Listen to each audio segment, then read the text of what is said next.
O'zbekiston tarixi 7-sinf 18-mavzu Xorazm davlati va uning yuksalishi. Ma'muniylar davrida Xorazm 995-yilda Gurganch miri Ma'mun ibn Muhammad Kat shahrini ishg'ol qilib, Xorazmning ikkala qismini birlashtirdi va Xorazmshoh unvoniga sazovor bo'ldi. Shu tariqa Afrig'iylar sulolasi barham topib, Ma'muniylar hukmronligi boshlandi. Ko'hna Urganch Xorazmshohlar davlatining poytaxtiga aylandi. Qisqa davr ichida Ma'muniylar Xorazmshohlar davlatini ijtimoiy, siyosiy, iqtisodiy va madaniy jihatdan rivojlantirdilar. Mamlakat viloyat, shahar va qishloq qal'alarga ajratilib boshqarildi. Xorazmshoh davlatning oliy va mutlaq hokimi hisoblanardi. Gurganchda shoh qarorgohi, markaziy boshqarma, devonxona tashkil etildi. Uning tarkibida ziroat, savdo, tijorat, moliya, soliq, shahar va qishloqlarda osoyishtalikni saqlash uchun harbiy ishlar bilan shug'ullanadigan mahkamalar faoliyat ko'rsatgan. Davlatning eng yuqori lavozimlaridan biri vazirlik xo'jai buzruk unvoniga ega bo'lgan. U devonxona ishlariga mas'ul bo'lgan. Harbiy safarlar vaqtida hukmdor nomidan davlatni idora etgan.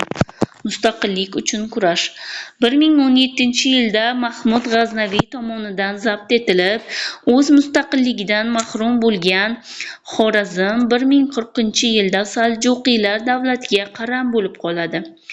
Saljuqiylar hukmdori Malik Shoh o'z ma'murlaridan Anushtaginni Xorazmga noib qilib tayinlaydi. Anushtegin vafotidan so'ng Xorazmda uning vorisi Qutbiddin Muhammad 1097-1127-yillar noiblik qiladi. Garchi u Xorazmshoh unvonini tiklab bunday nom bilan ulug'lansa-da, Saljuqiylar davlatining sadoqatli noibligicha qolgan edi. Xorazmning mustaqilligi Qutbiddin Muhammad o'g'li Otsiz 1127-1156 nomi bilan bog'liqdir. Dastavval Otsiz turkman va qipchoqlarni o'ziga bo'ysundiradi. Xorazm bilan iqtisodiy jihatdan bog'liq bo'lgan Sirdaryo etaklari va Mang'ishloq yarim orolini egallaydi. Otsiz Kaspiy dengizi sohillaridan to Sirdaryoning o'rta oqimiga qadar bo'lgan yerlarda Xorazmshohlar davlatining poydevorini barpo etadi. Xorazmshohlar davlatining tashkil topishi. Otsizning siyosatini uning vorislari Elarsxon, Sultonshoh, Mahmud va Takash davom ettiradilar. Elarsxon 1156-1172-yillarda, Sultonshoh Mahmud 1172, Takash 1172-1200-yillar. 12-asrning ikkinchi yarmida Movarounnahr va Xurosonda siyosiy vaziyat yanada keskinlashadi. 1153-yilda Sulton Sanjarga qarshi ko'chmanchi o'g'izlar isyon ko'taradilar. Buning oqibatida Saljuqiylar davlati keskin zarbaga uchrab, zaiflashib qoladi. Dastavval undan Kichik Osiyo va Kirmon ajralib ketadi.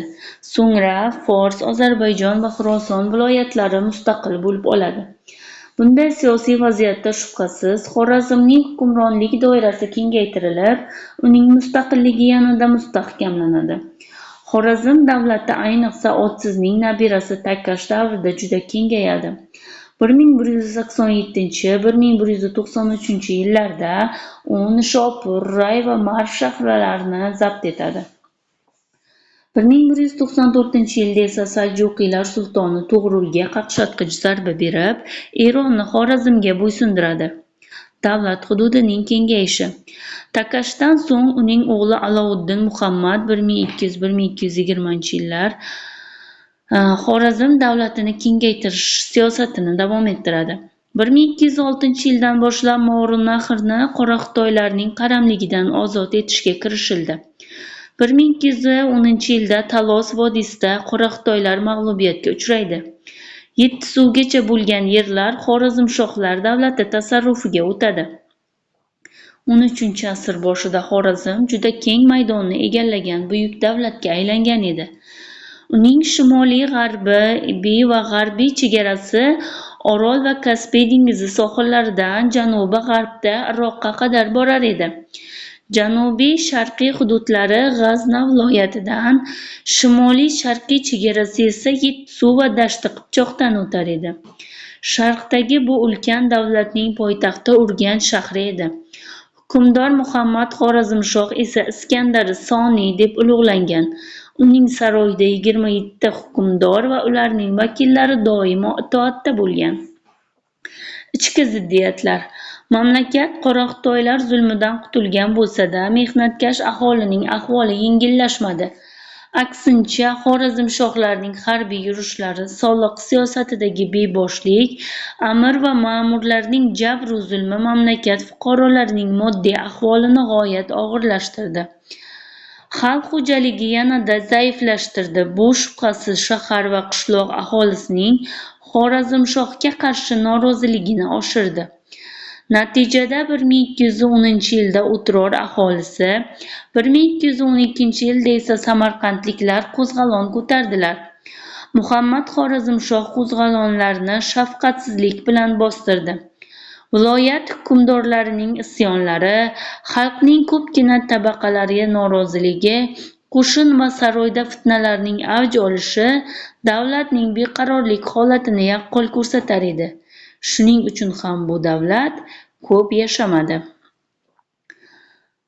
O'zbekiston tarixidan bugungi darsimiz shulardan iborat edi. Bizni kuzatishda davom eting, like bosib obuna bo'lishni unutmang.